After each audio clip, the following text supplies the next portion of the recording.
Chair, we are ready to get started when you are. Okay, thank you. This is for the Traffic and Transportation Commission meeting on May 18, 2020. Thanks for joining us for the Oklahoma City Traffic and Transportation Commission's video conference meeting. We have a few announcements to make regarding the virtual meeting. If the video conference is disconnected at any time during the meeting will be stopped and reconvened once the audio connection is restored. If connections are unable to be restored within 30 minutes, items remaining for consideration will be continued to the Commission's next regular scheduled meeting on June 15th at 1:30 p.m. via teleconference. The agenda for today's meeting is located on okc.gov.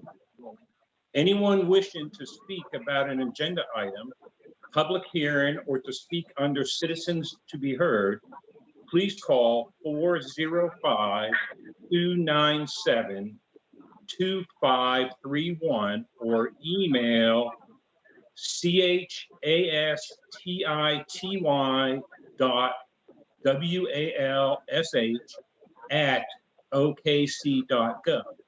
Speakers will be allowed 5 minutes to comment. I ask that all participants except the commission members keep their phones on mute until they are recognized to speak. Commissioners will be allowed to ask questions or comment at any time during the meeting. Right now, I'd like to call the meeting of the Traffic and Transportation Commission for 18 May 2020 to order. I need a roll call. Commissioner Barnell. Here. Commissioner Littlefield. Present. Commissioner Russell. Here. Commissioner Hale.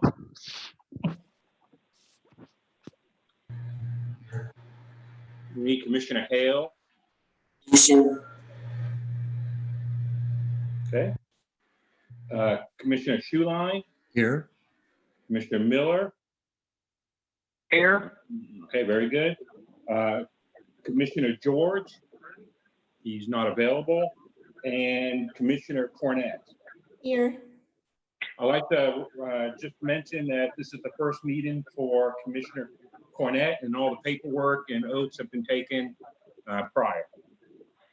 So let the record show that, please. Okay, now that we have quorum, we'll go ahead and start the meeting. First item is the approval of the minutes of the February 17th, 2020 meeting. Varnell, Just a minute move to here. approve the minutes. Just a minute, please. There we go. All right. Yeah, that screen popped up and it covered what I was reading. Okay, so approval of the minutes of the February 17, 2020 meeting of the Traffic and Transportation Commission.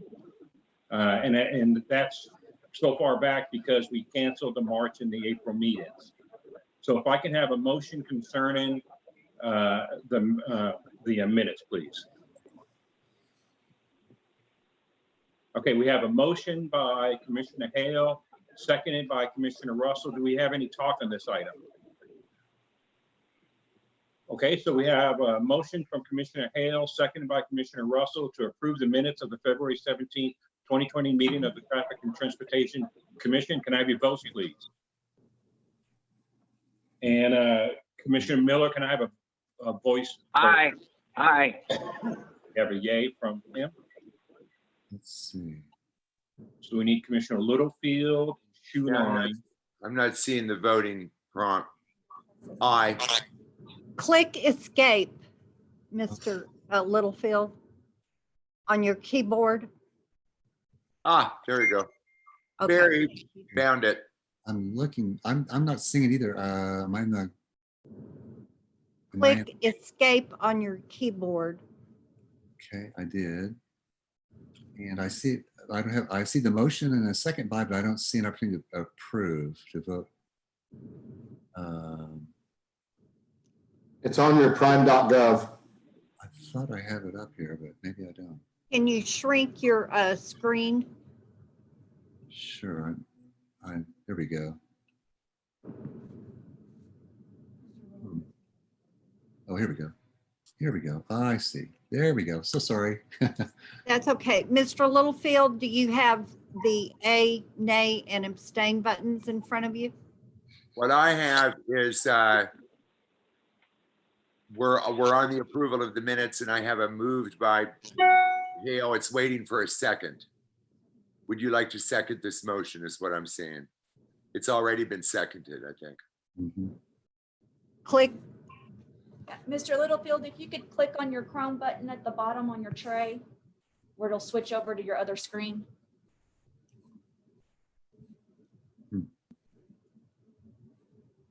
The Google Chrome. Yeah. The Google Chrome button, if you click on it at the bottom of your screen. Yeah, I've done that. And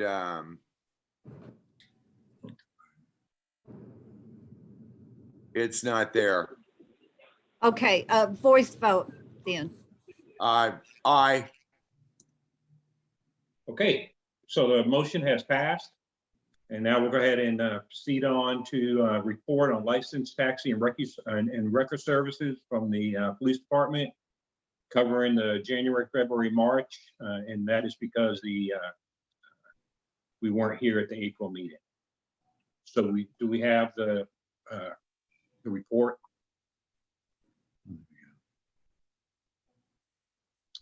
Is the sergeant there? Mr. Chai, do we know if he's around? Commissioner, yes, I'm here.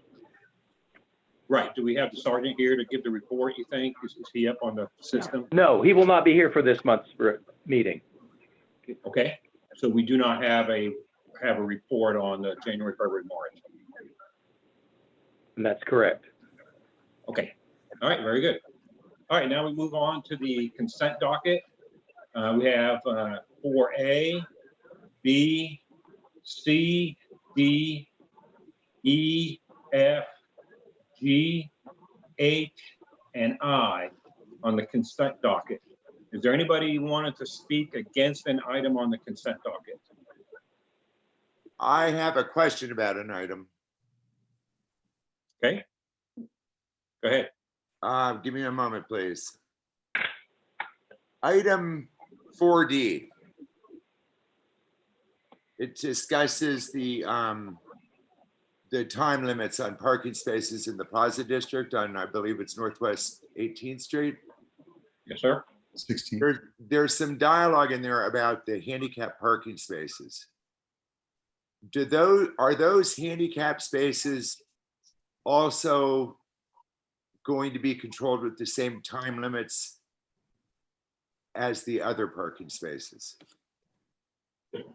Yes, the 2-hour time limit will apply to all the spaces that are out there. Usually what happens in the event that there is a reserved space for the physically disabled, its maximum time usage typically matches the time limitation on all the adjacent spaces. So this would go to 2 hours as well. Okay, my concern is, and I couldn't tell from reading it, a second part of this is a 15-minute parking zone. Does that include a handicap space as well? No, those are just 3 independent spaces. Okay, I'm good. Thank you for explaining, Stuart. No problem. Okay, so I would go back just to make sure, is there anybody who wanted to speak against an item on the consent docket? I believe the answer is no on that. So now we're all set. Staff, do you have any input? No, we're recommending approval of all the items as they are presented in your agenda. All right, thank you very much. So if we can go ahead and go for a motion on the consent docket, please.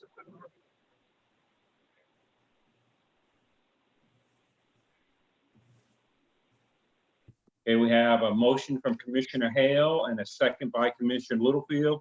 So before we vote, is there any other talk on the consent docket?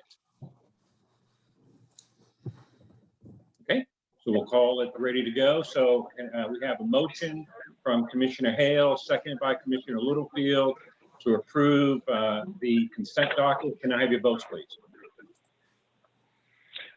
Mr. Chairman, I vote aye. Okay, thank you, Mr. Miller. Okay, so the item has passed. So now we're getting ready to move on to items for individual consideration.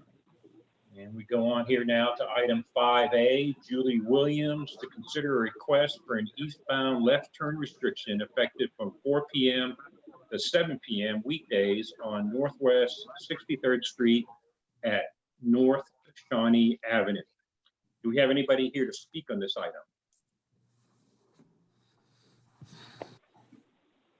It appears we do not have anybody here to speak on this item, but we'll wait just a second. I just want to make sure. Probably I need to get confirmation from staff that there's nobody pending before we move on.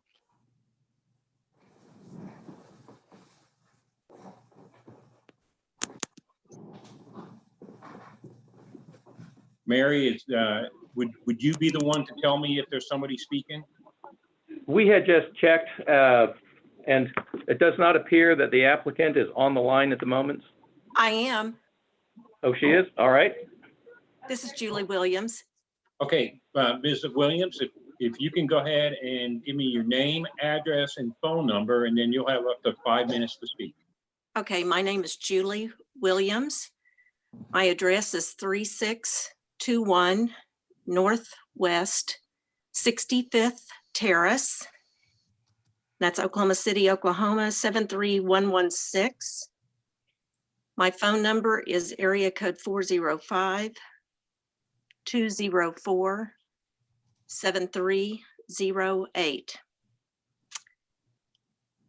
And I submitted this request because coming home from work, I would be headed east on 63rd at the intersection of Northwest Expressway and 63rd Street. People are currently allowed to make a left-hand turn onto Shawnee, and there's such limited distance between Shawnee and that traffic light that if someone's making a left-hand turn, it backs the traffic up. So people making a left-hand turn onto 63rd basically get stuck out in the middle of the intersection, and it's very dangerous, and you're dependent on people allowing you that extra time after the light changes. So it's a concern to me. I think it's a very dangerous intersection, and I just don't think that people should be allowed to make those left-hand turns and back traffic up the way it's currently designed. Okay, very good, ma'am. Thank you. Is there any other comment that you have, ma'am? I just don't want to shut you off. No. Okay, very good. Thank you. Is there anybody else on here that is wishing to speak? I'll go ahead and wait just a second so you can hit your unmute button if you want to speak.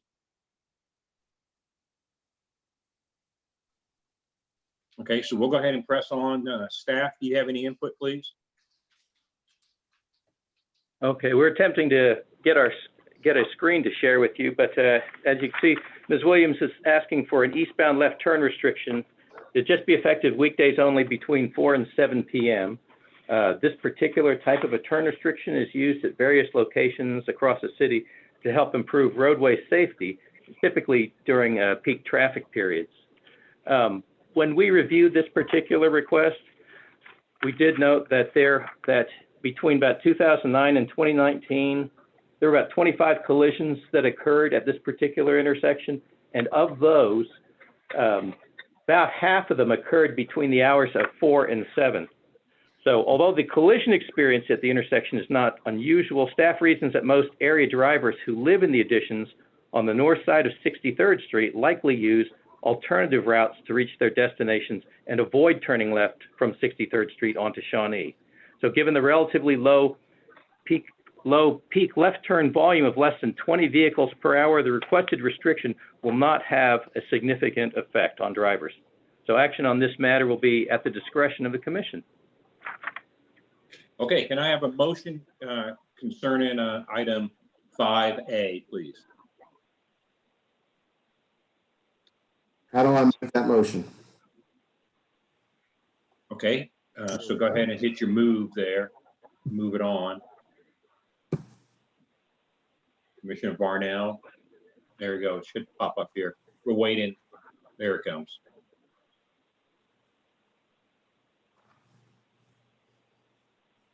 So there's Commissioner Barnell. We need a second, please. And okay. So we have a motion to approve item 5A from Commissioner Barnell, seconded by Commissioner Russell. Do we have any talk on this item? I believe it's a perfectly appropriate place for that signage. I agree with Mr. Littlefield. There's been an on-queue put in there in the last few years, which has just increased traffic down Expressway and 63rd going that direction. And I think this is an appropriate signage. Okay. And- Anybody else want to talk? I think. Yeah, I had Mr. one Miller- question. You would, Okay.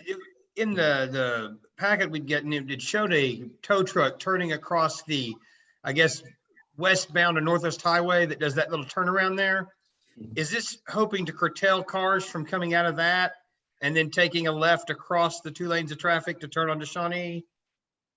And will there be signage that explains that that's actually making a left turn? Because I was looking at it and I don't know, I just wondered if there would be signage what would that look like?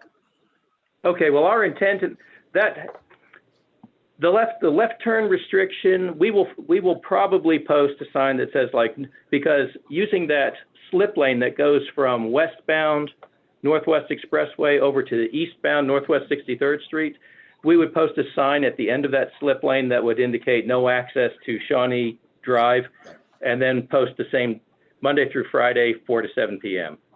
Awesome. So, so access from that slip lane would also be prohibited, because those people who use that slip lane have to make a left turn to get into Shawnee. So it would be prudent to restrict all those left turn crossing movements to get to Shawnee. Wonderful. Okay, and I believe Mr. Miller had some comments. Is that true, sir? No, I'm okay. Only thing I would mention is that the straight arrow that's on that ramp I'm talking about could be a right turn arrow only.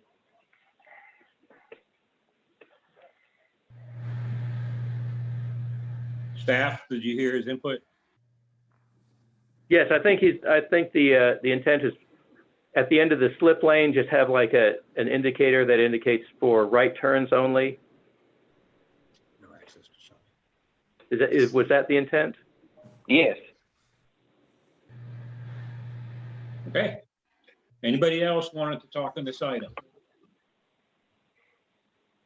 Okay, we have a motion to approve item 5A from Commissioner Barnell, seconded by Commissioner Russell. Can I have your votes, please?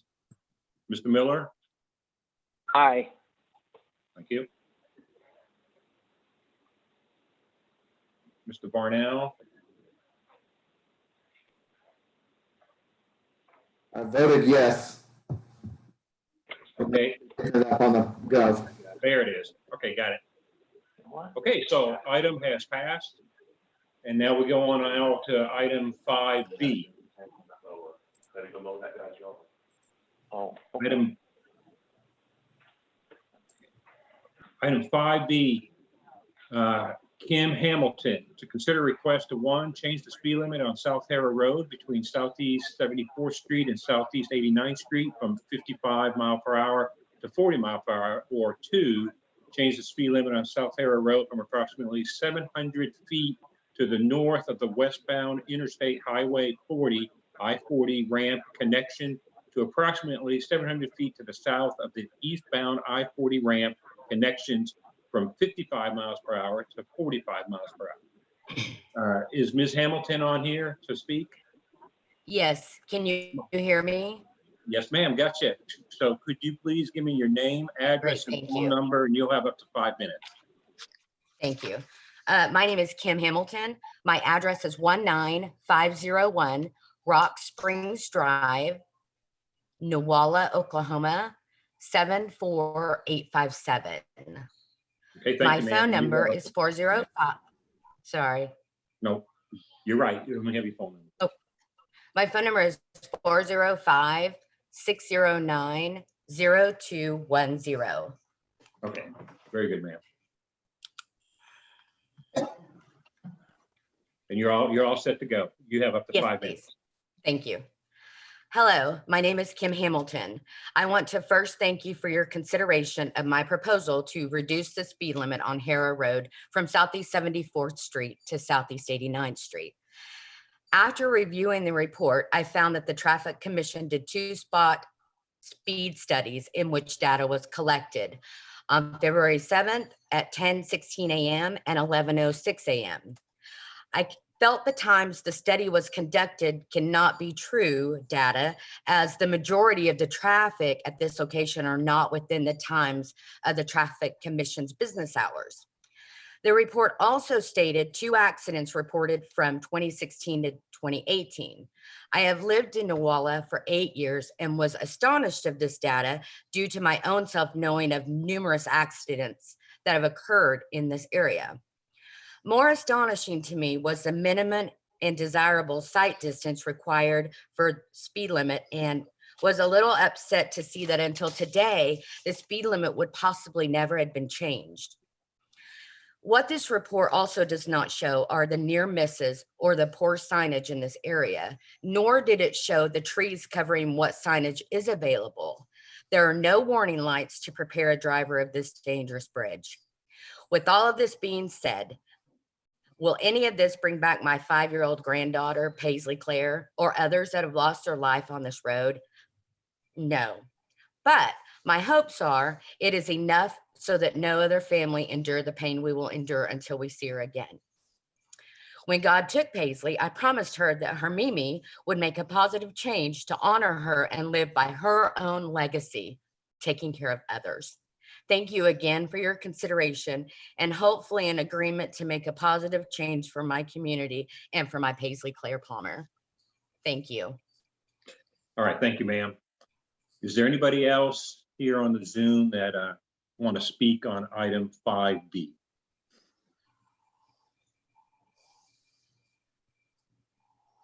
Okay, there's nobody else. Staff, can we have your input, please? All right, you got our staff report before you. Yes. The way this item's being presented, it's being presented the way the applicant has requested, which is to reduce the speed limit on Harrow Road from Southeast 74th to Southeast 89th Street, going from 55 to 40 miles an hour. And alternatively, we've provided an alternative which gives the commission the opportunity to look at reducing the speed limit on Harrow Road, basically to about a quarter mile to either side of the I-40 crossing, and reduce it from 55 to 45 miles an hour. On page 2 of your staff report, you will see that we did conduct spot speed studies, and the spot speed studies kind of they provide fairly accurate data, and during lighter traffic hours, they kind of give good information as to what the free flow speed conditions are. So in the vicinity of the I-40 bridge crossing, we noted that vehicles traveling at or below 40 miles an hour typically made up anywhere from 21 to 29% of the traffic flow. And those traveling at or below 45 miles an hour typically made up around 44 to 66% of the volume.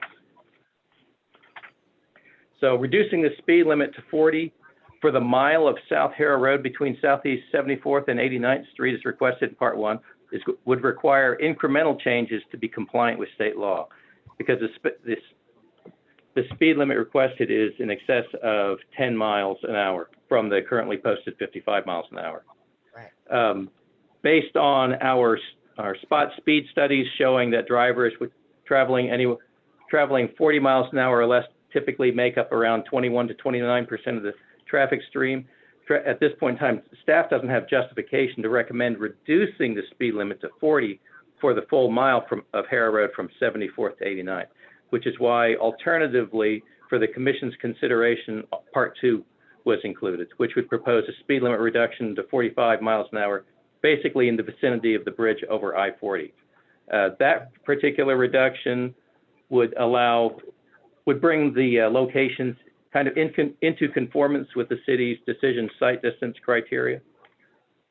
And when we studied the location, typically drivers traveling at or below 45 miles an hour made up anywhere from 44 to 66% of those observed. So at this, happy to answer any questions you might have, and action on this matter will be at the commission's discretion. All right, thank you, staff. Do we have a motion concerning item 5B? And we'll need to have a verbal motion to decide if it's sub point 1 or sub point 2.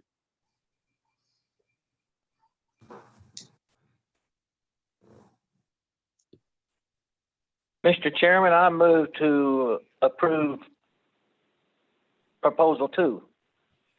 Okay, we have a motion from Commissioner Miller to approve item 5B sub point 2. Do we have a second on that? We have a second by Commissioner Littlefield. Do we have any talk on this item? Trying to find my section 2 again. Stand by. Okay. Was to do the alternative? Right. Section 2 is instead of the whole mile, just 700 feet on each side of the intersection. To go to 40 or 45? And lowering it to 45, which is within the sight distance. Varnell will second that. Thank you. Ms. Hamilton, Yes, sir. there's nobody on this commission that doesn't have the utmost compassion for what you experienced. And Thank you. you do understand that it is difficult to get it down to 40. I completely understand. I did 40 to 55 just to give 15-mile leeway. I was completely okay with 45. You should be proud I of yourself. feel like that today. will help a lot. Be proud of yourself today, ma'am. I am proud of my angel above to give me the strength to do this for her. And I appreciate you guys. Absolutely. Okay, so any other talk on item 5B sub point 1 is the motion, but any other talk on this item? Okay, so I would also like to maybe see some signage there. Lauren, what kind of sign are you thinking just besides speed limit sign? Man, I don't know. I can say I've taken a lot of pictures and the trees are covering a ton of the signs. I also, right after the accident in 2019, they actually put up a sign because there wasn't a sign to warn anyone of the two interchanges at the interstate. So one was put up and I think it disappeared again. If somebody could just go out and just take a look at, I don't know what's necessary. I'm not part of the commission. So, but the signs that are there are covered by trees. That would be an action center item, would it not? Well, staff can go ahead and put in a request for that. Okay, great. Clear the trees Yes, off the signage. Yeah, and Chairman, when we were first contacted about this item, we did put up advisory warning signs to let drivers know that there is access to I-40 that was coming up. And if those signs have gone missing, we will have the area checked again, and we'll also go looking for view obstructions in the way of like tree growth and shrubs and things along that line. Outstanding. Thank you very much. Thank you. Okay, anybody else wanting to speak on item 5B? Okay, well, we're going to go ahead and move on. So we have a motion to approve item 5B sub point 2 from Commissioner Miller, seconded by Commissioner Littlefield, and I be votes, please. Mr. Miller? Aye. Mr. Miller's an aye.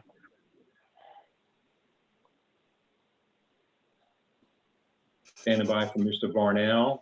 System. I'll verbally say aye. Okay. It's not popping up on my screen, so. No, that's very good. Okay, and the motion has passed. All right, thank you for your help, ma'am. Thank you. Okay, we now go on to item 5C. Scott Mitchell, Facilities Director, YMCA of Greater Oklahoma City, to consider request for 1, a mid-block pedestrian crossing Northwest 4th Street, approximately 240 feet east of the east curb line of North Broadway Avenue. 2, a pedestrian crossing warning signal northwest 4th Street at said mid-block pedestrian crossing on Northwest 4th Street. 3, a mid-block pedestrian crossing on Northwest 5th Street, approximately 425 feet east of the east curb line of North Broadway Avenue. 4, a pedestrian crossing warning signals of Northwest 5th Street at said mid-block pedestrian crossing on Northwest 5th Street. And 5, establishment of a full-time commercial and passenger loading zone on the south side of Northwest 5th Street from approximately 315 feet east to 415 feet east of the east curb line of North Broadway Avenue. Do we have anybody here to speak on this item? Yes, sir. Scott Mitchell. Okay, sir, if I can have your name, address, phone number, and you have up to 5 minutes once you give that data. Thank you, sir. Scott Mitchell. My address is 1720 Chaparral Lane, Edmond, Oklahoma, 73013. Phone number 405-204-6929. And thank you guys for considering our proposal here. And I do apologize for my name on the mirror. There we go. Or on the screen. It was my daughter's Zoom call. I'm representing the YMCA, as you stated, and we have a lot of requests, and I do apologize. We were just trying to kind of get it all in one go. The 5th Street, which is north of the YMCA downtown, is our main garage for all of our employees.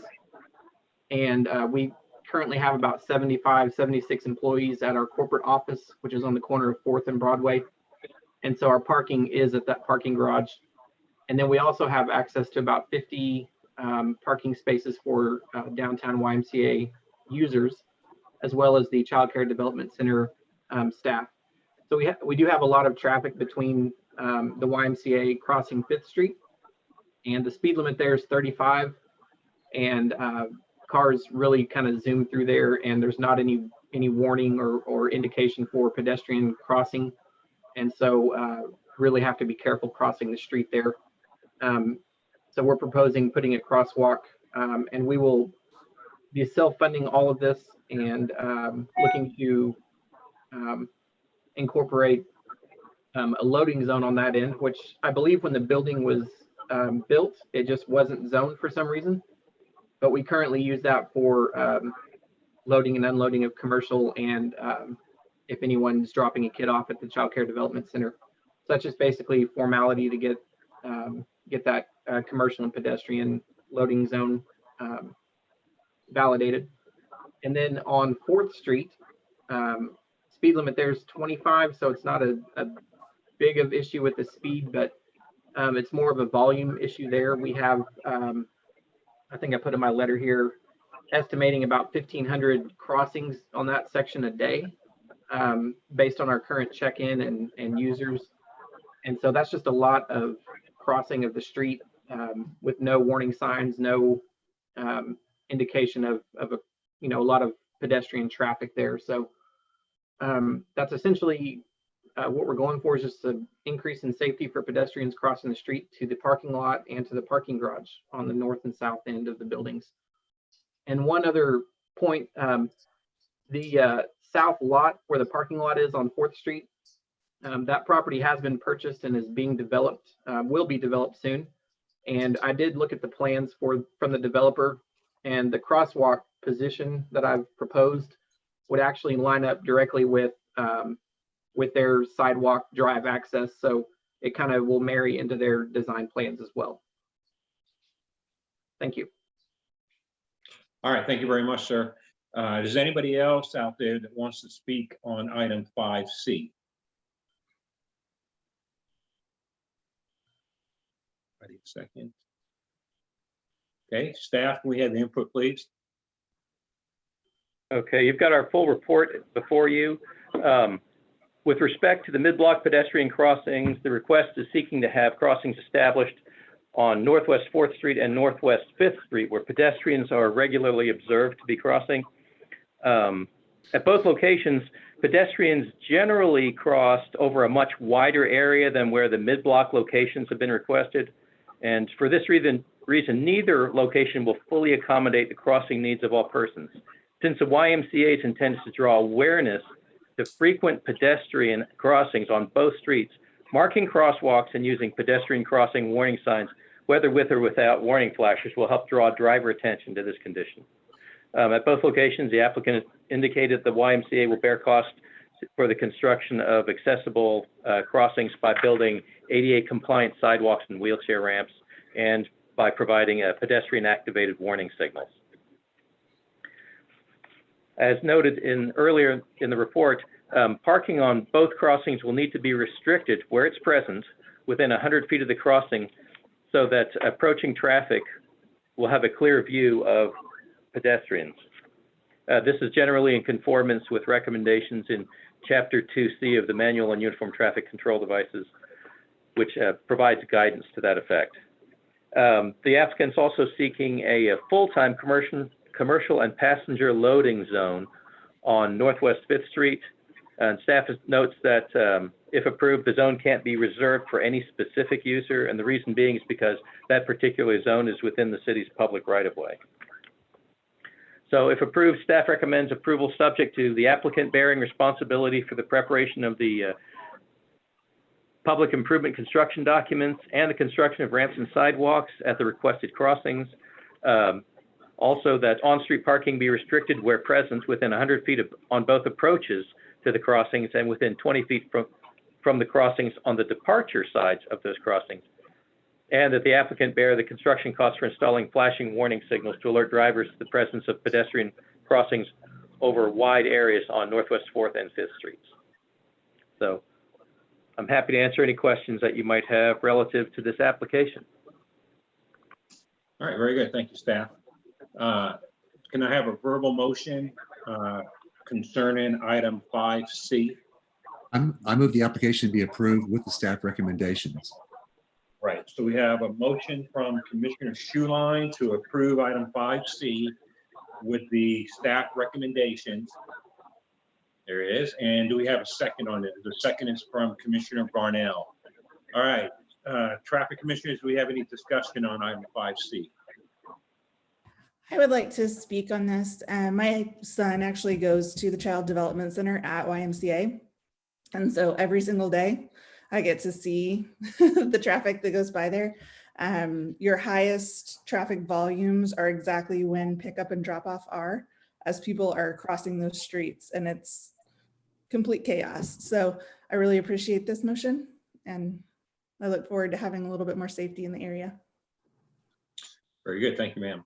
Anybody else wanting to talk on 5C? Have input.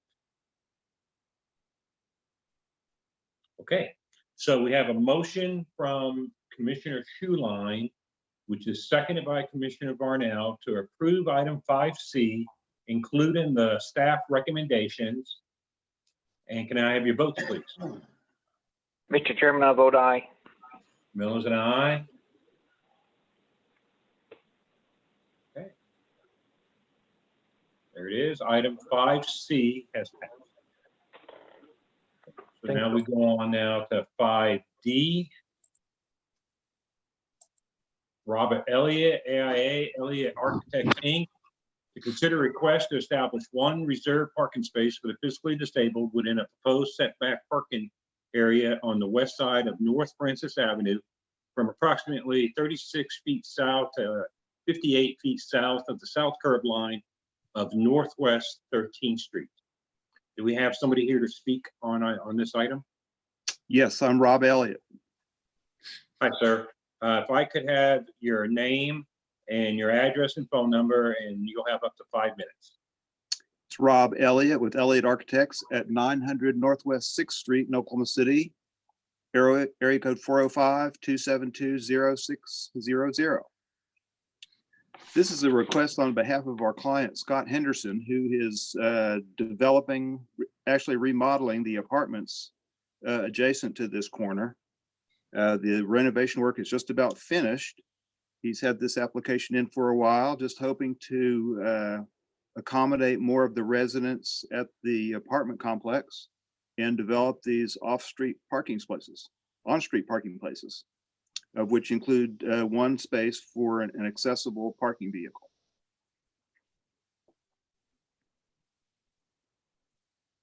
All right.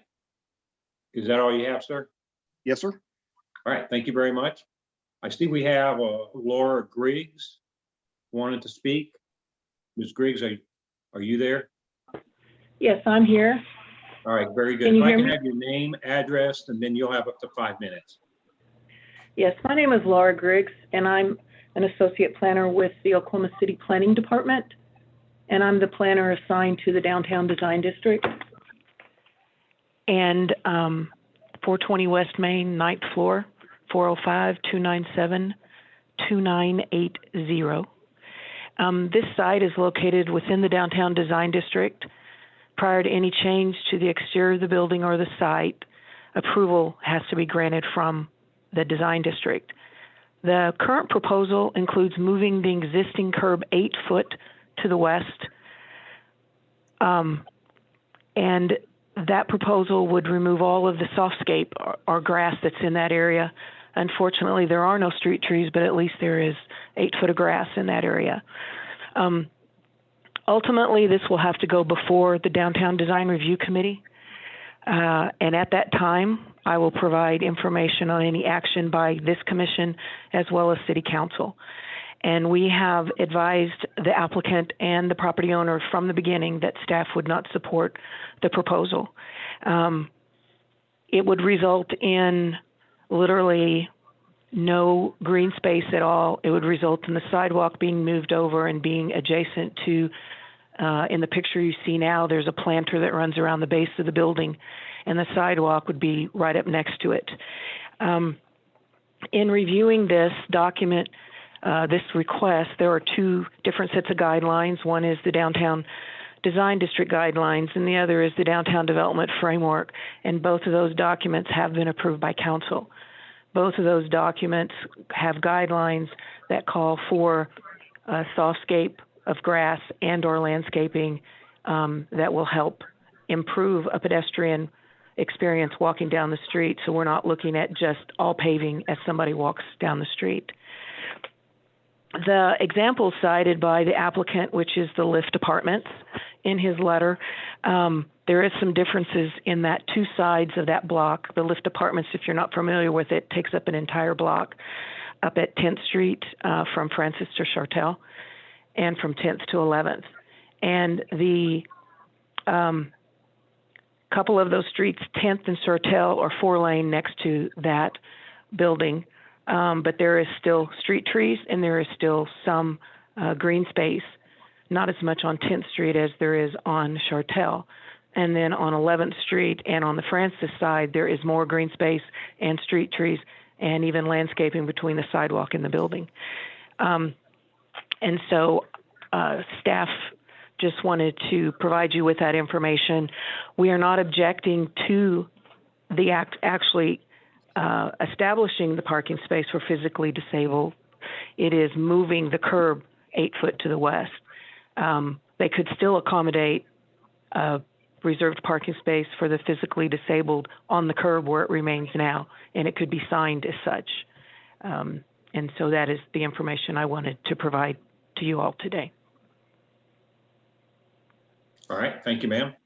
I'd like to go back to Mr. Elliott. Do you have information that you'd like to say about that? Well, yes, sir. Laura is correct. She has told us that she was not in support of Scott's request for this parking.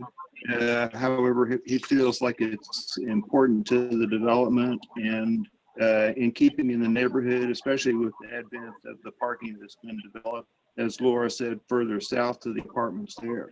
Traffic situation seems to be pretty much the same in terms of 4-lane roads and 2-lane roads, but that's really your determination. We first of all request that Laura had told us that it was kind of a 2-pronged attack. It has to go to design and traffic. And as she brings up the design implications at the Traffic Commission, I just hopefully that you'll look at it as a traffic request, and we'll deal with the design ramifications with the appropriate committee. I wasn't quite sure on Laura's remarks at the end as far as the maybe she lost me on the determination or application for the accessible parking space.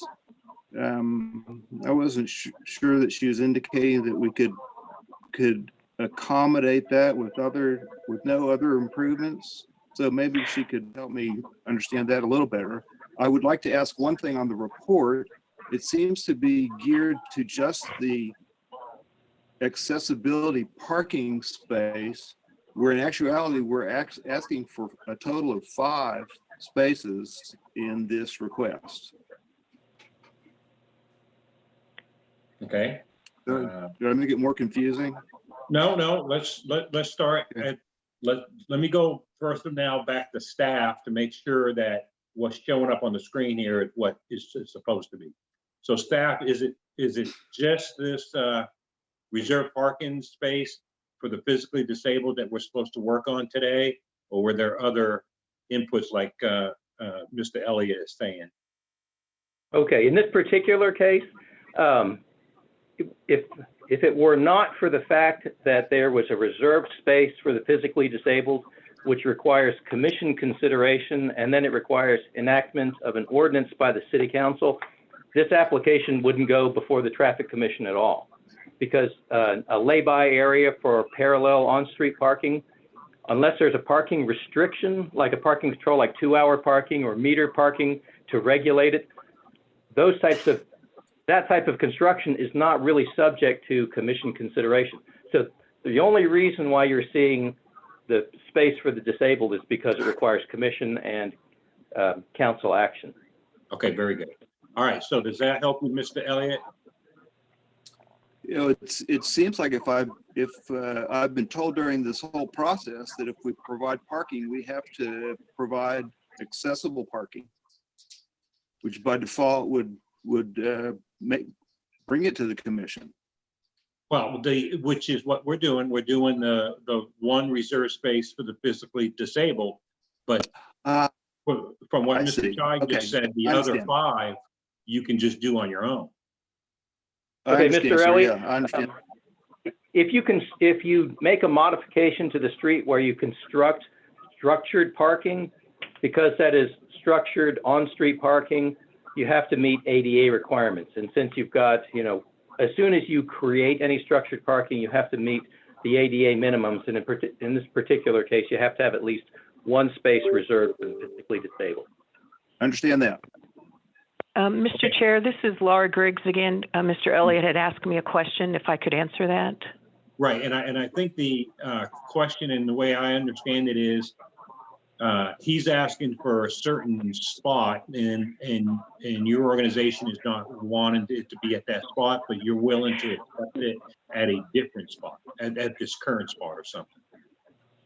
Well, we have no objection to establishing it. We just, moving the curb is what we object to. And I didn't mean to imply that you could totally accommodate an accessible parking space without any work, because you would obviously have to have a ramp and or sidewalk connection headed west if you leave the curb alone and put the space there to connect it to the sidewalk. But I felt that you could still accommodate a handicap spot if you left the curb where it is.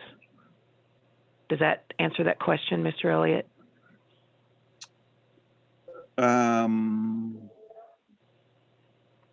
I see. So it would be the parking area. The parking would actually be striped in the roadway. Correct, which is people park now in the road. Okay. Okay, that's clear. Okay, is that something that you want to consider? And of course, then we'd have to re-look at this probably later, because this is specific to a certain spot. Well, I think to meet the accessible requirements, I'm going to have to remove a section of the curb. Right, and I think she said that's okay. You would just lower it, of course, to make it ramp accessible.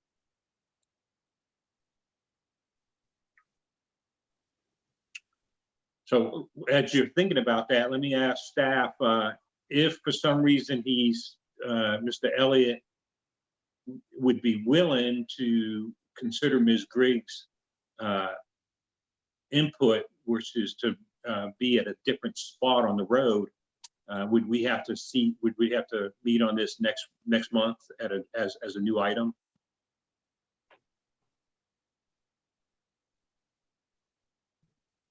I would probably say that if you're going to make a change like this, you would probably need to. I do have one question for Laura Griggs, however, and that is, on this particular application, is parking a requirement for this particular development? No, the downtown design district does not require parking, on-site parking at all. It's just if they're going to provide parking, it has to meet the minimum requirements. Okay, So very good. Thank you, Laura. So in this particular case, the parking that's being requested is not required by building codes. It is just parking that's desired by the applicant. Right, and the issue is the greenscape or the loss of the greenscape. This is Laura Griggs speaking. Yes, that is staff's concern. Right. So going back to Mr. Chai, if Mr. Elliott is wanting to consider and do up some diagrams and some mapping and stuff about putting it where Ms. Griggs is saying, would we have to rehear it because it's at a different spot in the road?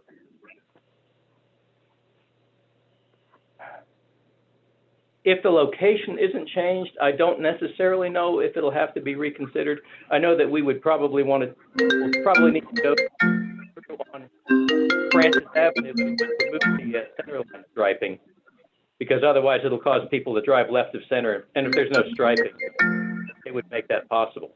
But like, we'd mentioned earlier, parking is not required as part of this application. So this is just an additional thing that the applicant is wanting to have associated with this particular redevelopment. Right, but if we had to move it a few feet from what is listed in the motion, we'd have to go ahead and rehear it next month. That would probably be the best thing to do. Okay. So, Mr. Elliott, do you have a request to maybe move it to next month so you can consider Ms. Griggs' input, or would you like us to press on? Yes, sir. I think that the client, Mr. Henderson, has probably had that conversation with the on-street parking, and he would like us to move forward with a determination of if this is acceptable. Okay. All right. And Ms. Griggs, do you have any other input? No, thank you for asking.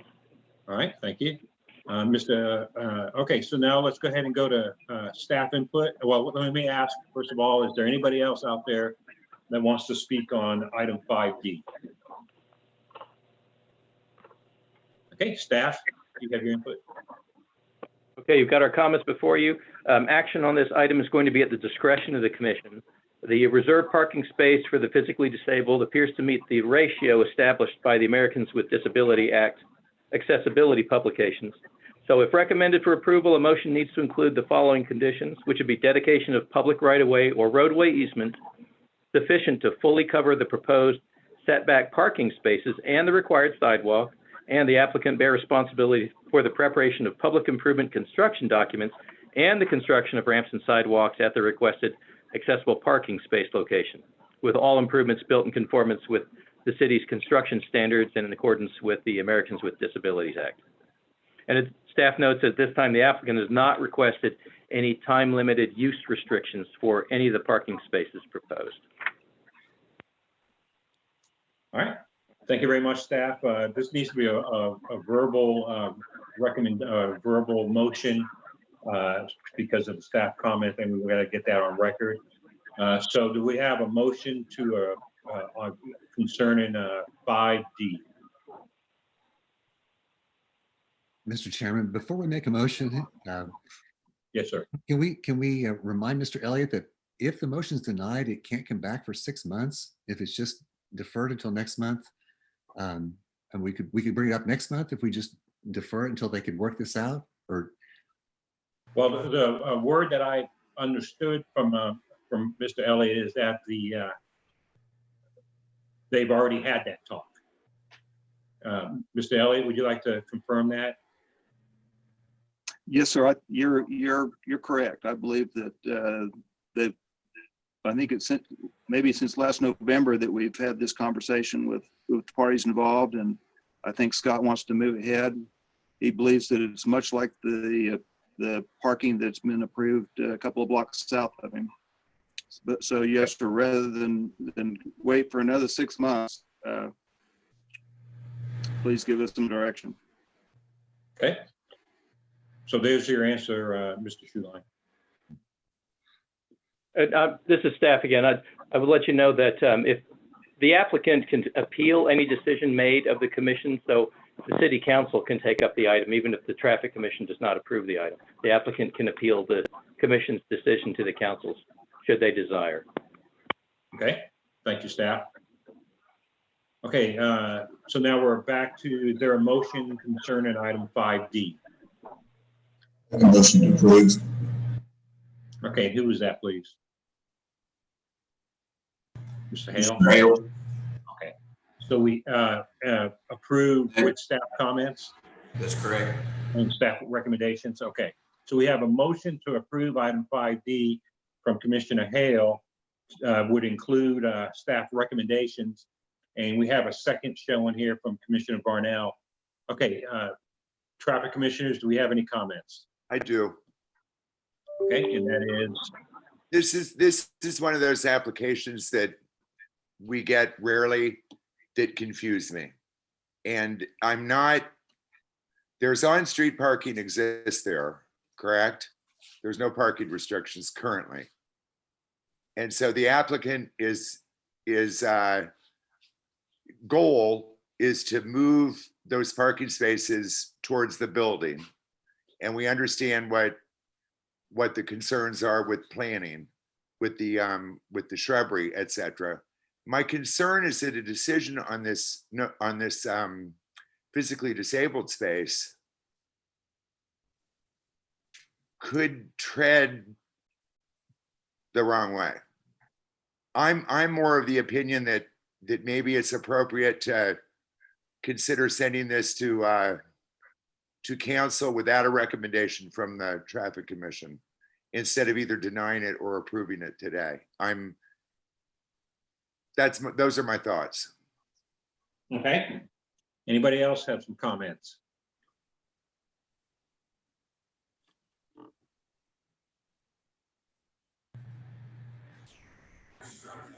Street, if we approve it tonight, it's going to go before city council. Just as soon approve it to help with the completion of the project moving forward. And if we get over time, get over that, I would think we should approve it. I'm having trouble hearing you, Commissioner Hill.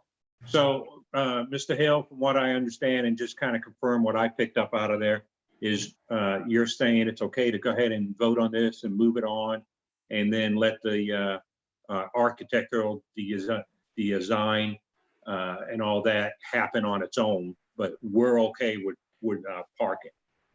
Is that what you're saying? I understand. Thank you. I have no problem setting up parking for the handicap, and I think it just should move on forward. Okay. Thank you. All right. Anybody else wanted to speak from the traffic commissioners? Okay, so we're ready to go ahead and move on. So we have a motion from Commissioner Hale to approve item 5D with staff recommendations, seconded by Commissioner Barnell. Can I have your votes, please? Aye. And the aye is from Mr. Miller. Okay. All right, the item has passed. Thank you, Commission. Yep, thank you very much, sir. All right, now we move on to item 5E. Timothy W. Johnson, P.E., Johnson and Associates, Inc., to consider request to establish a full-time passenger loading zone on the east side of North Hudson Avenue from approximately 62 feet north to 126 feet north of the north curb line of Northwest 11th Street. Mr. Johnson, I see that you're there, so if I could have your name, address, phone number, and you have up to 5 minutes. This is Caleb Morgan with Johnson Associates, 1 East Sheridan. Okay, all right, yes, sir. So let me have your name, address, and phone number, and you have up to 5 minutes. Caleb Morgan, Johnson Associates, 1 East Sheridan Avenue, Suite 200. Phone number 405-235-8075. What we have is a standard passenger loading zone for the Ride Hotel at Hudson 11th Street. The loading zone will be completely behind the curb line, but within the right of way. We appreciate staff's review, and we appreciate the commission hearing, and we would entertain any questions you may have. Thank you. Okay, thank you very much. Is Mr. Johnson there also to speak, or is? No, it's just me. Okay, very good. Okay, is there anybody else out there that wants to speak on item 5E? All right, staff, can we have your input, please? Okay, you've got our staff report before you. You can see that they're proposing to construct a lay-by on the east side of Hudson. So action on the request to designate the proposed lay-by area adjacent to the Arrive Hotel as a full-time passenger loading zone will be at the discretion of the commission. Staff does note that if approved, the passenger loading zone can't be reserved for any specific user. The space will remain freely available for short-term passenger loading needs of the public. So a motion for approval should include the following conditions, and that the passenger loading zone will be in effect on a full-time basis, and that the applicant bears responsibility for the preparation of construction drawings and all construction costs for the lay-by, and that all the improvements will be built in conformance with Oklahoma City's construction standards and in accordance with the applicable requirements of the Americans with Disabilities Act. I'm happy to answer any questions you may have on the application. All right, thank you, staff. Again, this one will need a voice motion because of the staff recommendation aspect. So do we have a motion concerning item 5E? I move the application be approved with the staff's conditions applied. Okay, that's Commissioner Schuline that has made a recommendation to approve with the staff recommendations. And can I have a second? There's a second by Commissioner Russell. Oh, well, let's see. Is he still there? Oh, we got Varnell. Okay. So we have a motion from Commissioner Schuline, seconded by Commissioner Varnell with staff recommendation. Do we have any talk on this item from the commissioners?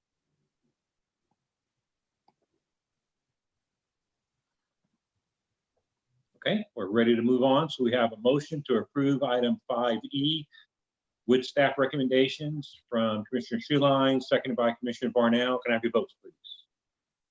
Mr. Chairman, I vote aye. Miller's an aye. Okay, and item has passed. Okay, now we move on to 5F. Timothy W. Johnson, PE, Johnson and Associates, Inc., to consider a request to establish a valet loading zone within the full-time passenger loading zone on the east side of North Hudson Avenue from approximately 62 feet north to 126 feet north of the north curb line of northwest 11th Street. Mr. Morgan, are you still there? Yep, I'm still there. Okay, we already have your information. Do you have any input on this, sir?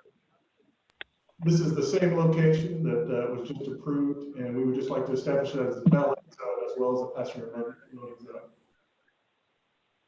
All right, thank you very much. Staff, well, let me ask, does anybody else out there wanted to speak on item 5F? Okay, staff, can I have your input? All right, this is a companion request and supplemental to the full-time passenger loading zone, which was just presented in the previous item. Establishment of a valet loading zone within the same limits of a passenger loading zone would be an appropriate ancillary use. And therefore, staff has no specific supplemental recommendations relative to the consideration of the request, and action on the matter will be at the discretion of the commission. All right. So there's no need for a voice motion, so we can go ahead and use the system. Who'd like to make a motion concerning this item? We have a motion from Commissioner Schuline to approve, seconded by Commissioner Hale. Do we have any comments from the commissioners on this item?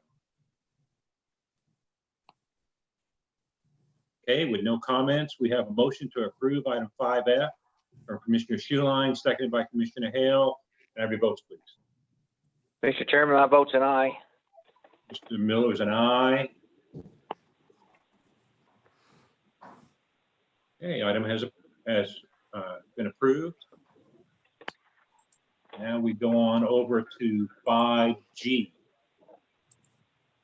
Brian Mitchell, PE Engineering Manager, Smith Robert Belashara LLC, to consider a request to change the speed limit on South Robinson Avenue between the westbound Interstate Highway 40, I-40 off-ramp, and West Oklahoma City Boulevard from 30 miles per hour to 25 miles per hour. Do we have Mr. Mitchell here? Yes, sir. If I could have your name, address, and phone number, and you have up to 5 minutes. Thank you. So my name is Brian Mitchell. I'm the engineering manager at Smith Roberts Balderschwaller here in Oklahoma City. Our office is at 100 Northeast 5th Street. Our phone number is 405-840-7094. The project and the request for you today is based upon a design that is undergoing today. Actually, it is bidding later this week, and it is for the installation of a roundabout along Robinson in the vicinity between the convention center and in immediately close proximity to the Renaissance Hotel.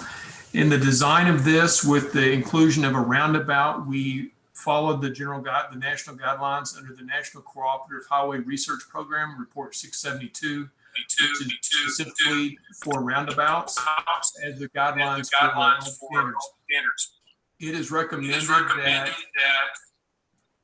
is recommended that a design speed for traffic through the roundabout would be 25 miles an hour, which brings it in close proximity to the close rate of a bicyclist, since there's a lot of heavy bicyclists in the area, as well as there's going to be an increased number of walking pedestrians between the venues, both the Scissortail Park and the adjacent facilities, which will soon be open.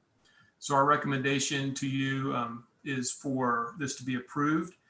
This project itself has been in front of the Convention Center Subcommittee, the Park Subcommittee, as well as the Maps 3 Commission already in advance of this meeting today, with all the recommendations to proceed. All right, very good. Thank you, sir. Is anybody else wanting to speak on item 5G? All right, staff, do you have your input, please? All right, you've got a report before you. When we've reviewed South Robinson Avenue, we used the Bella Light methodology for selecting a credible speed limit for this section of Robinson Avenue. Based on our speed study that we had conducted, the currently posted speed limit's 30 on Robinson. We observed a 36 mile an hour, 85th percentile speed, and the Bella Light methodology for setting a credible regulatory speed limit would suggest that 37, which is kind of a 60 kilometer per hour equivalent, would be appropriate for this particular section of Robinson Avenue. Right now, drivers are typically running about 6 miles an hour above the currently posted speed limits. Drivers that are traveling at or below the requested 25 make up about 22% of the traffic stream, whereas drivers traveling at or below the currently posted 30 miles an hour make up about 55% of the traffic stream. At this particular location, staff does not anticipate that posting a lower speed limit on this 1/3 mile section of Robinson Avenue between the westbound I-40 off-ramp and West Oklahoma City Boulevard is going to have a meaningfully alter driver behavior. With respect to speed limits in the vicinity of a roundabout, Mr. Mitchell's comments were correct. However, roundabouts can be used on higher speed facilities, and typically what's done is a recommended advisory speed is posted for entry into the roundabout or on its approaches. In any event, action on this item is going to be at the discretion of the commission, and I'm happy to answer any questions you might have. Okay, I'd like to go back to Mr. Mitchell concerning staff input there about keeping it at 30 miles an hour, but then just put in a cautionary 25 mile an hour advisement at the roundabout. Do you have input on that, sir?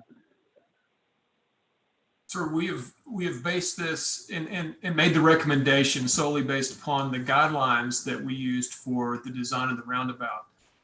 Any situation where we're putting the walking traffic, bicycling traffic, we are creating a risky situation.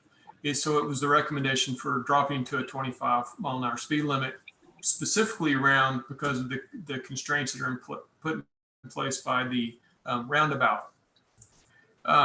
To go at a greater speed would put the walking and bicycling traffic at a greater risk. A bicyclist typically is running at a 12 to 20 mile per hour speed.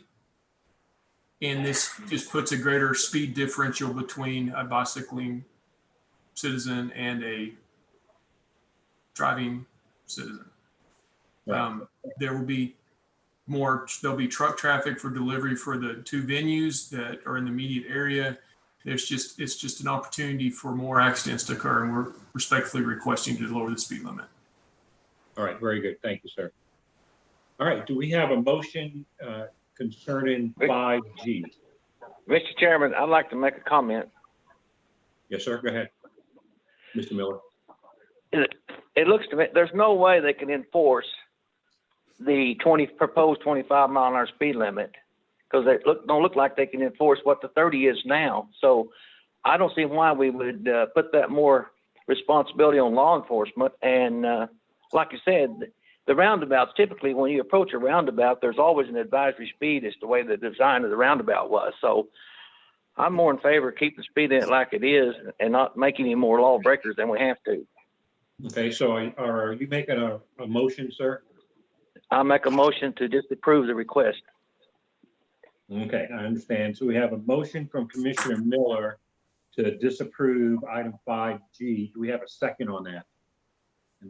Let's do a verbal because it's not up on the screen yet. Do we have a verbal second for Commissioner Miller's disapproval motion of 5G?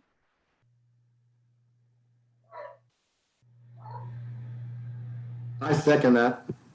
And who is that, please? Varnell.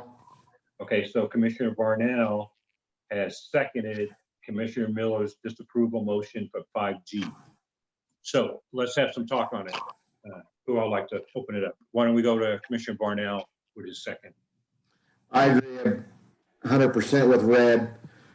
The percentile already is showing people are speeding. Lowering the speed limit's just going to make more lawbreakers. It's what I always look at when we're talking about lowering or even raising speed limits. Okay. Anybody else want to speak? Yes, sir. Go ahead, Mr. Littlefield. I very much appreciate the fact that this involves a roundabout, because as our commission and our subcommittee work has shown that roundabouts in and of themselves are traffic calming, whereas speed limit signs and stop signs, for example, are their images, and traffic more often than not doesn't obey the image, but they certainly obey the environment. So I'm of the impression that lowering the speed limit really won't make the difference. It's going to be the actual physical roundabout that's going to make the difference. And the addition of posted speed limit suggestions entering the roundabout would be a very good idea. Okay. Do we have another commissioner that has input? Where is the actual construction of the roundabout going to be? Okay, staff, can you throw that map up?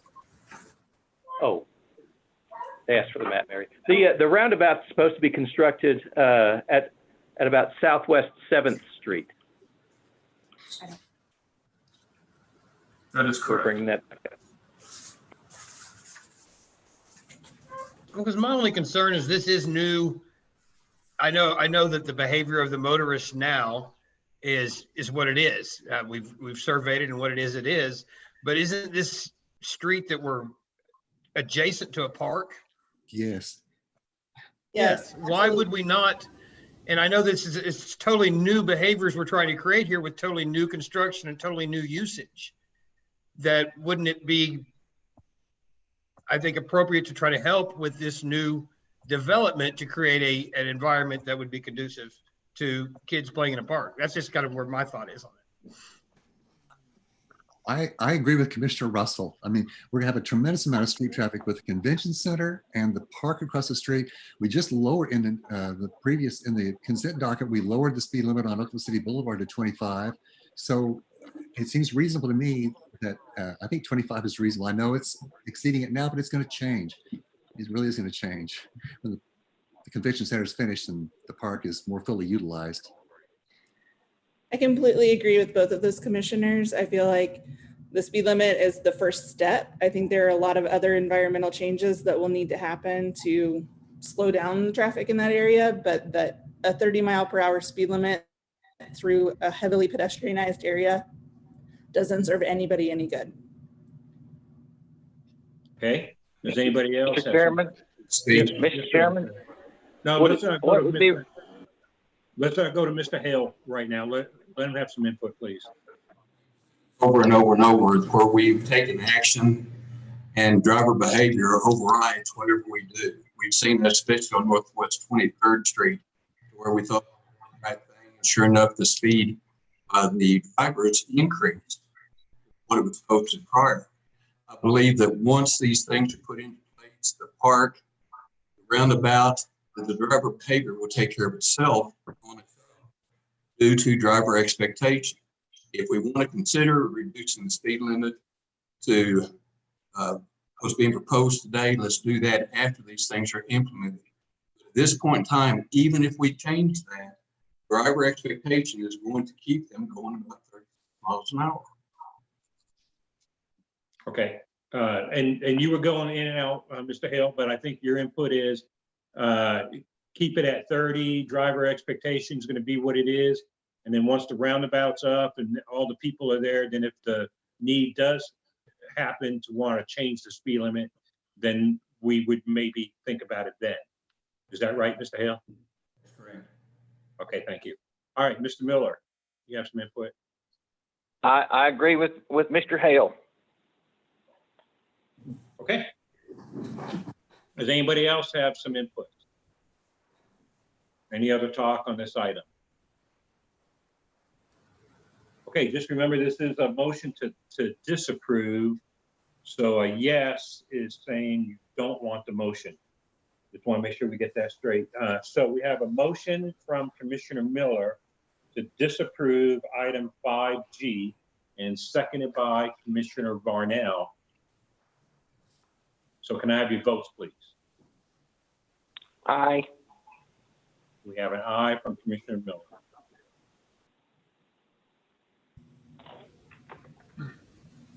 Okay, so the motion passed, so therefore it's to deny the applicant for 5G. Okay, so now we move on to 5H. Norm Irwin, Spot On Remodeling Corporation, to consider a request for a mid-block pedestrian crossing on North Sorrel Avenue, approximately 535 feet north of the north curb line of Northwest 44th Street. Do we have Mr. Irwin here? Yes, we do. Yes. Hi, can I have your name, address, phone number, and when you're done with that, you have up to 5 minutes. My name is Norm Irwin. My address is 11025 Westminster Lane, Oklahoma City, Oklahoma, 73165. My phone number is 405-837-8041. Basically, what we have is an industrial area where the factory is on the east side of the road and the parking lot is on the west side of the road. Currently, there is no handicap access to this building, short of using the driveway, which is fairly steep and requires somebody to push the wheelchair up that hill.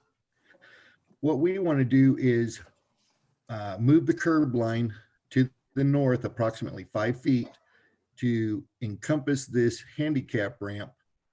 And we need a crosswalk.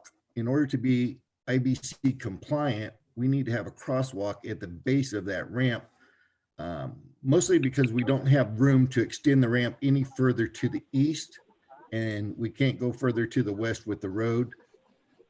without a handicap ramp or without a crosswalk.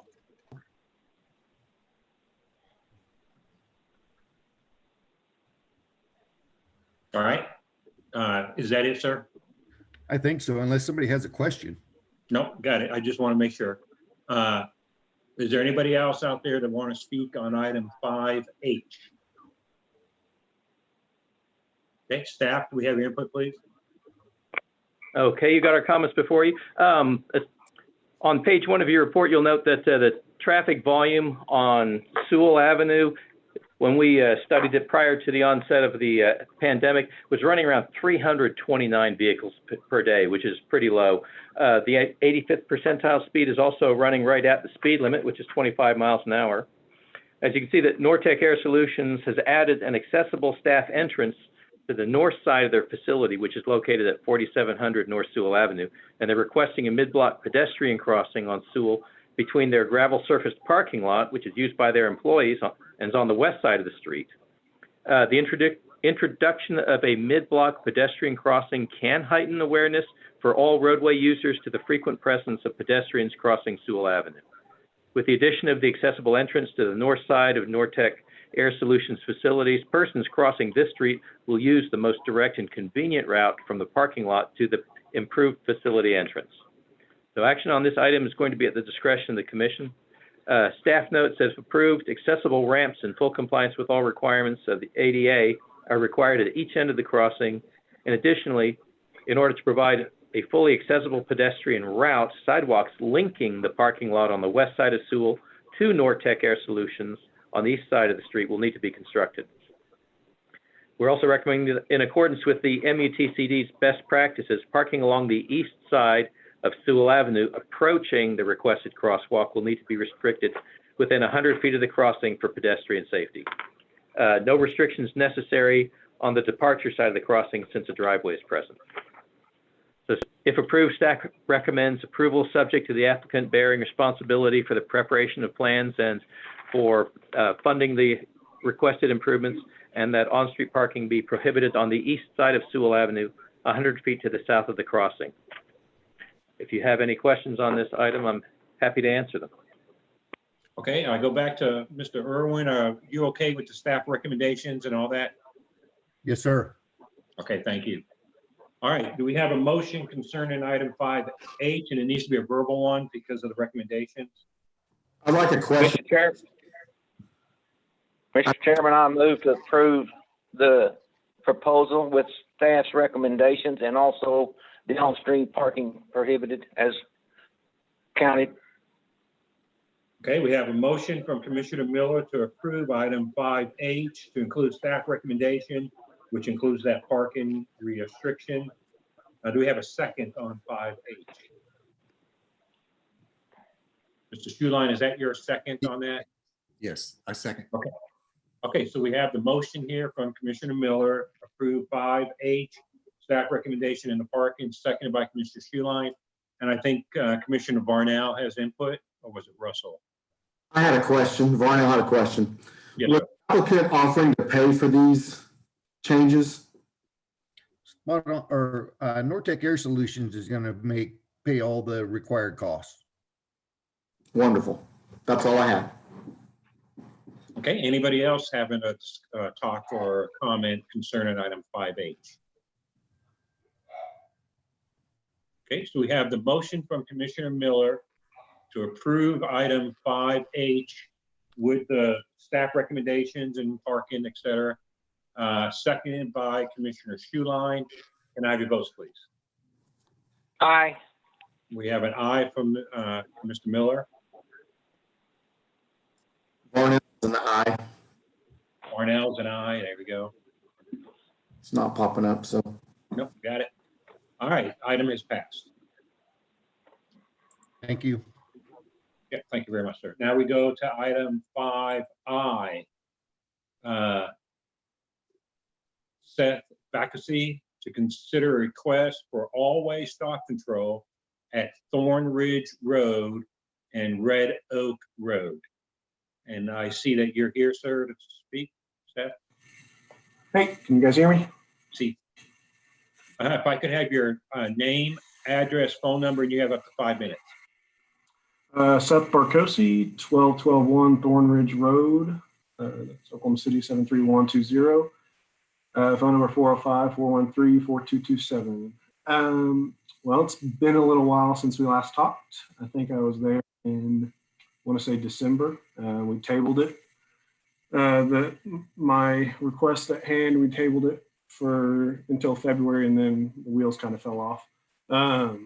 So I am trying to get a three-way stop sign at Thornridge and Red Oak for community safety and just speed controlling traffic flow through that area, as it's used as a pretty much thoroughfare for any neighborhood traffic, as well as commuters cutting through the neighborhood. Last time we talked, we discussed we wanted to table it for more discussion around the use of speed humps. In talking with my homeowners association and neighbors throughout the community, the price estimate that we had received from Stewart's office was typically 4,000 to 6,000, or the cost of those, and that's sent to the community. The homeowners are responsible for that. So that's not something it's a voluntary HOA that we have in our neighborhood. And our funds are pretty tight as they are for what we currently have to spend our budget on. So that it's not feasible for our HOA, and it's not feasible for myself individually as taking on the cost of that. So I'm back on the train for getting a stop sign, as I feel like that's one would be effective, and from a safety perspective as well as a cost perspective for our neighborhood.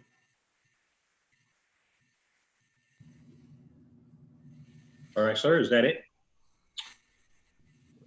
I know we discussed, if there's any questions on what we discussed a few months ago, I know we had some in-depth conversations back then, but happy to answer any questions. And one note I will make is we have put self-purchase some signs that we have in our yard. Don't seem to be having too much impact. We did buy one of those little green men that you stand up in the middle of the road. That has worked. We only put it up when we're outside, just for our safety reasons.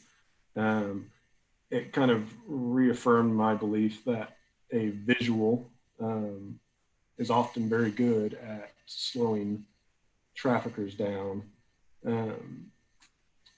Much like I think a stop sign, the visual of a stop sign would definitely work in slowing individuals down, as I've seen it done on Quail Creek Road, which has a number of three-way stops, and other stop intersections on Thornridge as well. So that's all I have.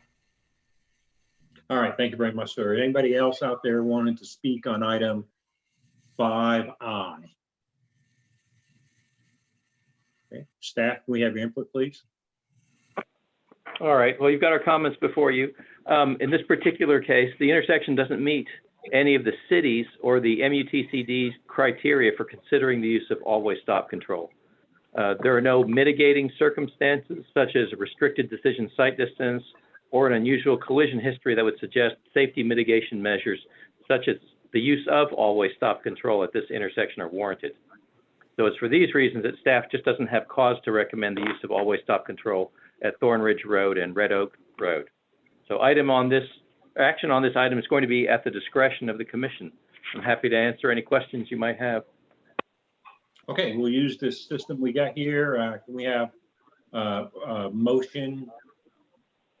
Well, in fact, no, let's wait on that. Let's do a verbal, because I want to hear if it's going to be to approve or to deny.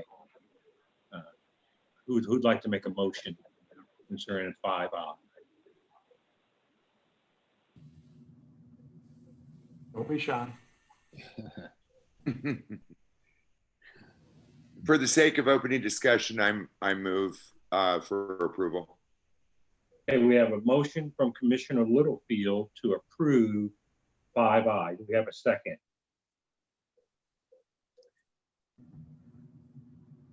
For discussion purposes, I'll second.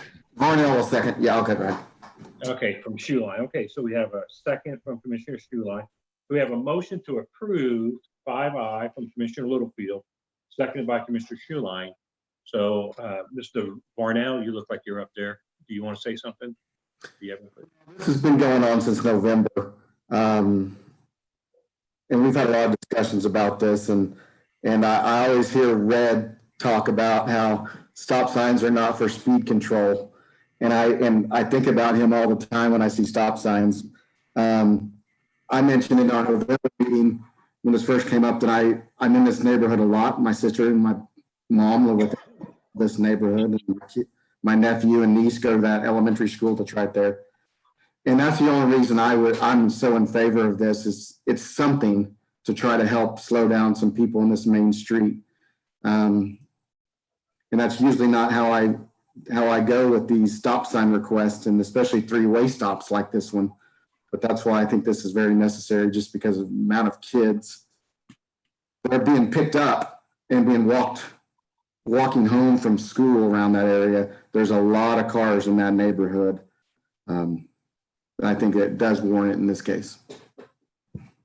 All right, thank you. Is there another commissioner that wants to speak?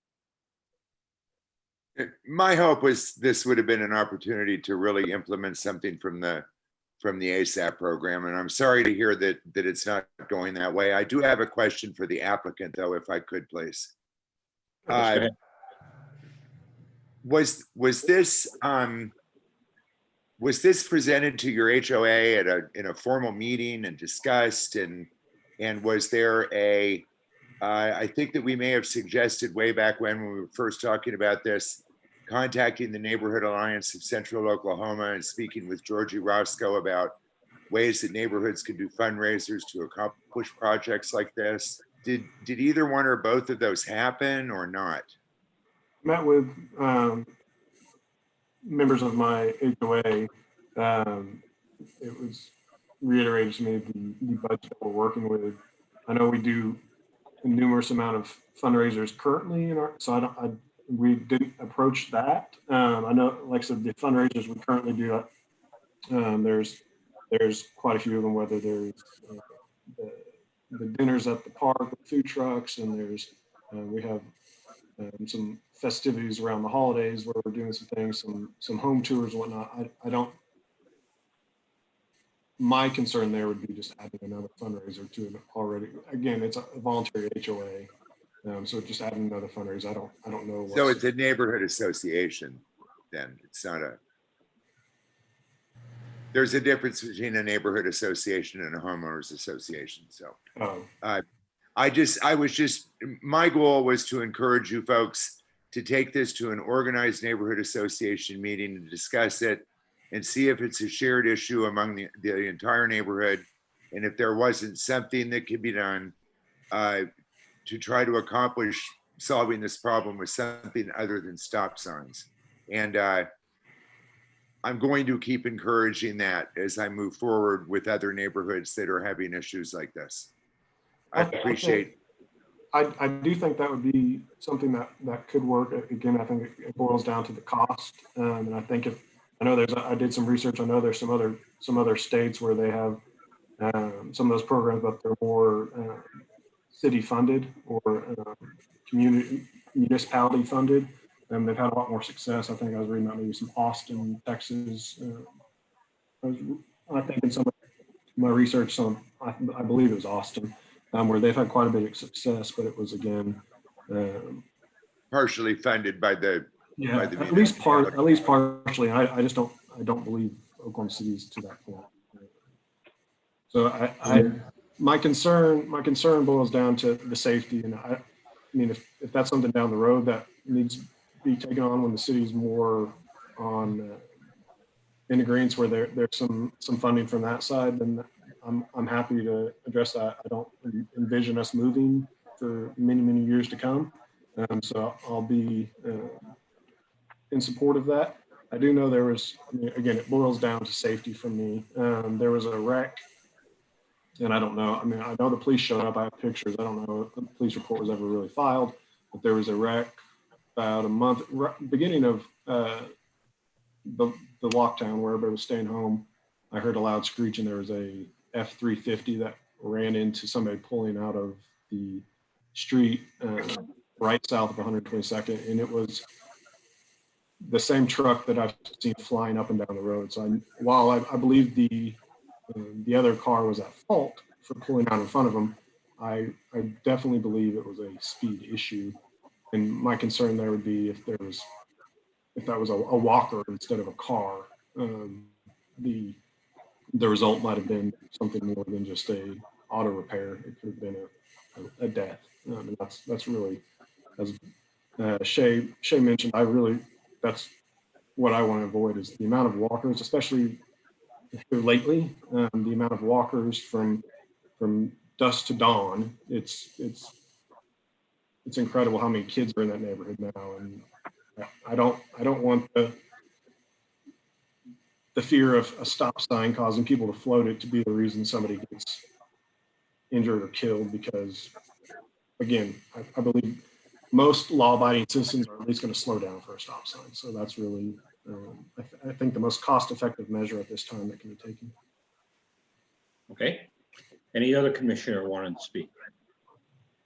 Mr. Chairman, I'd like to comment. The problem with this, you got 1,700 cars there versus 100 on the side street, not even 77% of the side street. So it's a shame that we couldn't collect the road user cost from those 1,700 and put it towards an ASAP program. But that's what you're really penalizing. You're penalizing 1,700 vehicles a day, wanting them to stop, and there's only 7% side street traffic. I mean, sometimes these boil down to economics, and of course, we all think of safety, but when you factor it all together, you have to make these hard decisions. So that's why I can't support an unwarranted multi-way stop. Well, I would argue that a lot of those 1,700 vehicles are not neighborhood residents. A lot of them are cutting through.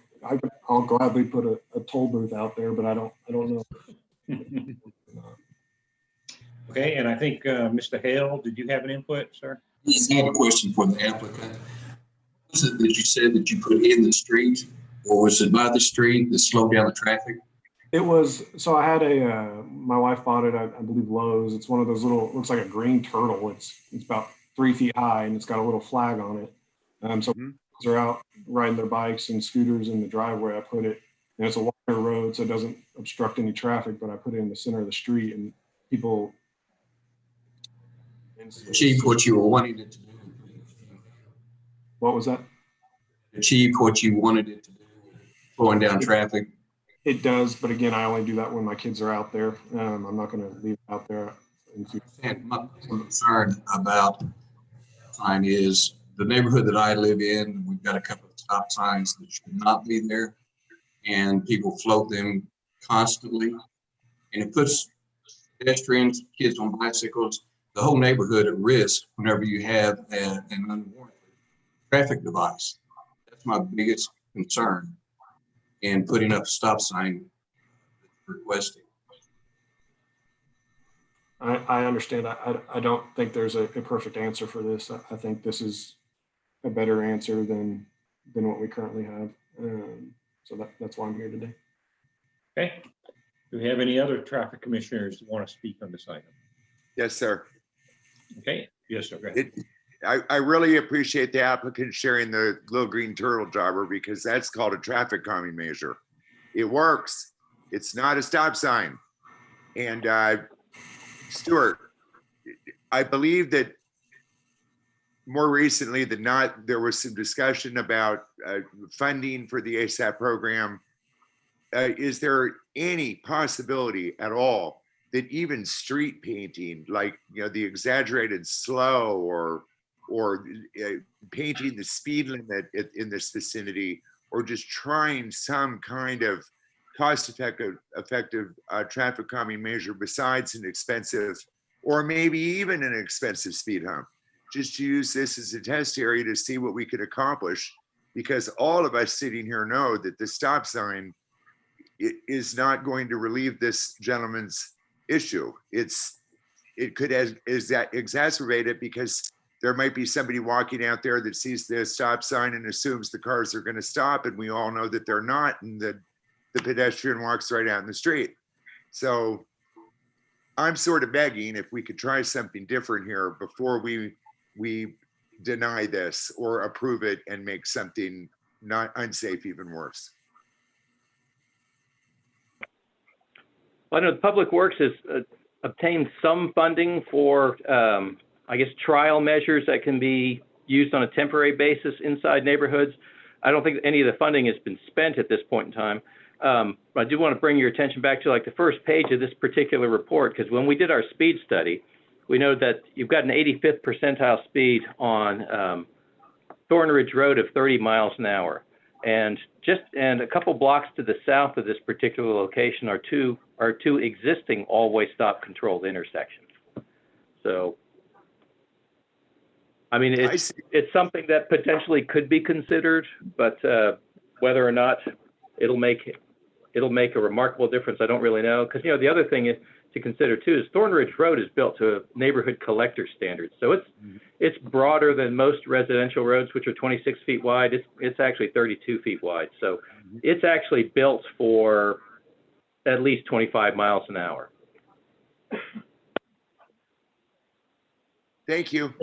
So to go back on that, on the ASAP there, Stuart, you know, one of the things I think the last meeting we were able to talk about is go and try to find, like, I believe it was fine about $100,000 and go try to find 10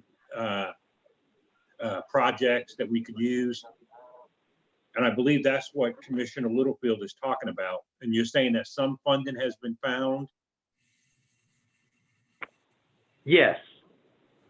Yeah, at this point in time, none of it's been expended. I don't recall if it was either 50,000 or 100,000. I don't have that number in front of me, but it was one of those two figures, and it was to be used so that traffic calming devices such as, or ASAP program devices such as driver speed feedback signs or prefabricated speed humps could be set up in a neighborhood and used on a trial basis to allow a neighborhood to see whether or not this is something that worked for them and produced long-term meaningful results. So it's kind of at this point in time, they're really being obtained for like a try it before you buy it type program. Sure. And so, and I know that over the years, we have many candidates, and I don't want to just go that this is the one that's right on the front burner, so it jumps to the top. But have you done any effort on the staff's part to kind of look at where the first 3 or 4 speed control or some sort of use of those funds to be used?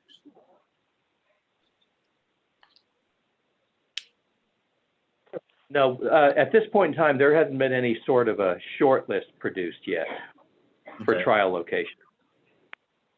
Right, and I'm not saying this one jumps to the top of the list, but it could be a spot that could be added to the possibilities of the short list.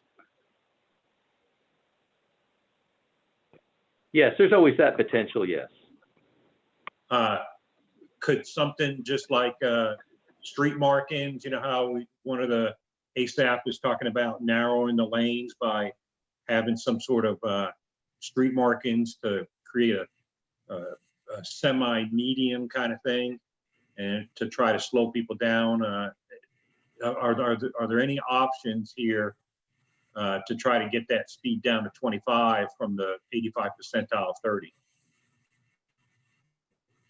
At this point in time, as far as like a pavement marking goes, one of the things that we're writing basically parameters for to incorporate into ASAP is something that we've referred to as a street alert, which could be like a pavement marking that just repeats the posted speed limit.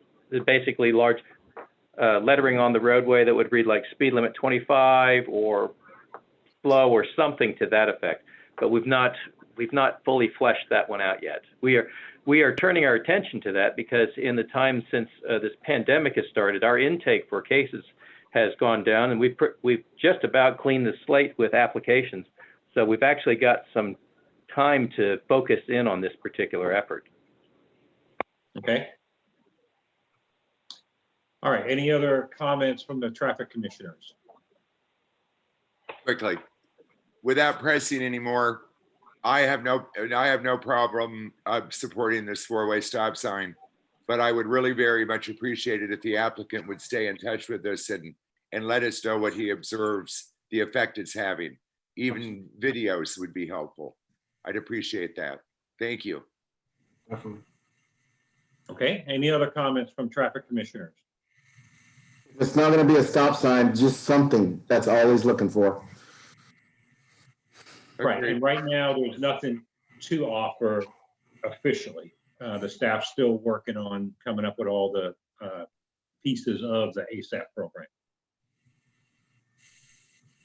Okay, any other comments from traffic commissioners? Okay, we have a motion to approve item 5I from Commissioner Littlefield, seconded by Commissioner Schuline. Can I have you votes, please? Mr. Miller? Nay. Mr. Miller's a nay. And Mr. Barnell, can you give a voice? Yes. Mr. Barnell's a yes. Okay. Okay, item has passed. Thank you very much, guys. Okay, so now we go on now to citizen comments from citizens. Is there anybody out there that wants to provide comments to the Traffic and Transportation Commission?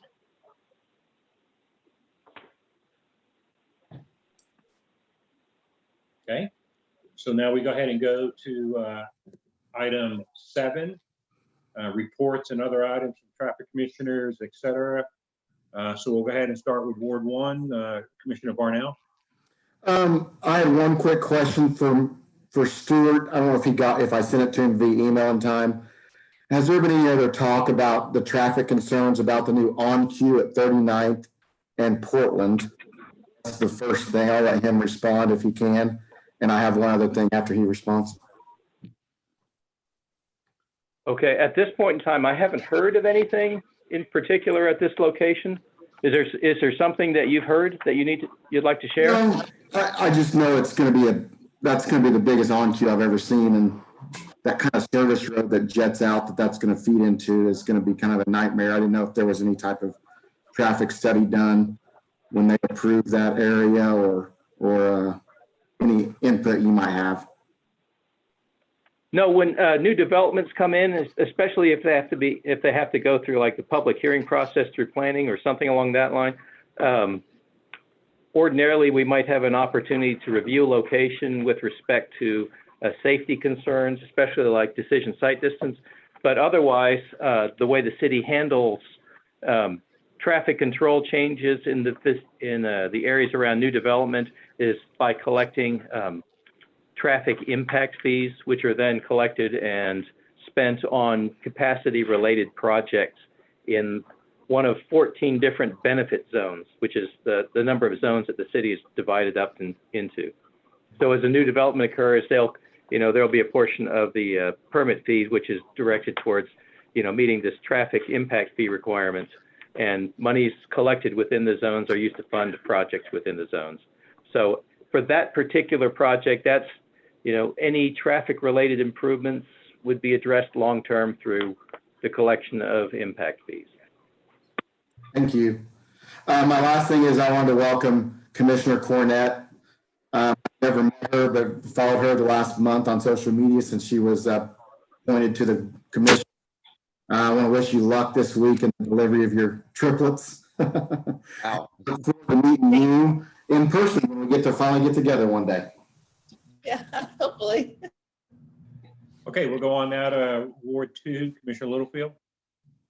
Yes, welcome, Commissioner Cornett. Ditto, obviously there. This is really fascinating.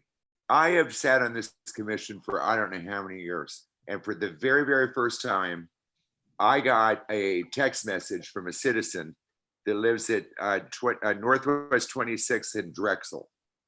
Stuart, you might want to jot that down, 26 in Drexel.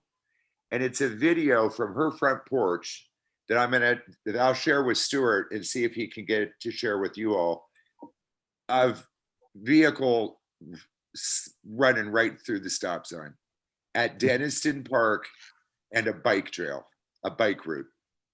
And this is the problem that this young man at this last application is going to have with this.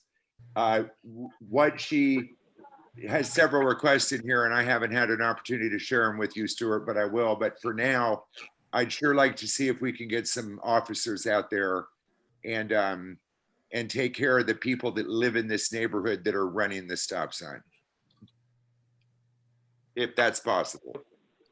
Yes, we'll go ahead and turn that over to the police department and request enforcement based on the video information you provide.